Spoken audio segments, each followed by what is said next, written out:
ও মামু তোমার বাড়ির বিচারাইছি মামানি কইছে তুমি বলে পুকুর দেখতে আইছ।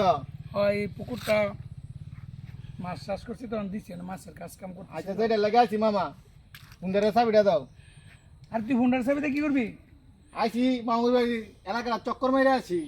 তার সমস্যা নাই, তোর গরু গোস্ত রান্না করছে তোর মামির গিয়া ক দিব না, খাই একটু রেস্ট লো টিভি টিভি এ দেখ। মামা আগে ঘুরা মুইরা এই পাখি মাখি দেখে আই তারপর চাবি দাও। আর চাবি তোর দিন দিত না, আমার একটু কাজ আছে, এই পুকুরটা শেষ করে আমি ওই উত্তর পাড়া ইয়া যাইতে হইব আমার, ওই পুকুরটা যাইতে হইব। চাবি পরে নিস, তুই বাসায় যা, গিয়ে খাই একটু রেস্ট নিয়ে যা বাসায়। মামা আমি বাগিনা মানু তুমি চাবিটা চাইলাম তুমি দিলা না। আরে তুই ফুলাবেন মানে তোর হুন্ডার চালান দরকার না, অ্যাক্সিডেন্ট করবি।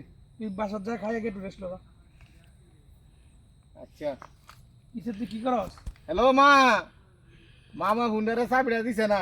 আরে তুই তোর মারে বন্ধু সুত করে। সম্পত্তি নেওয়ার লাগবে ভাইয়া। আরে কসকে তুই খারো, আরে বাইক না, আরে বাইক না দাঁড়াস না, আরে বলো আরে মামা বেটা তোর চাবি দিতাম না করছিস, তোর মারে তোর জানা লাগবো এর মতো তুমি চাবি দাও না। না। যা তুই চাবি লিয়ে যা, সাবধানে চালাইস। তুই 7 দিন চালাই মালাই না পরে মোটরসাইকেল দিয়ে যা। সামান্য একটা জিনিস লেগে মারে বেটা ফোন দিয়ে লাগবো।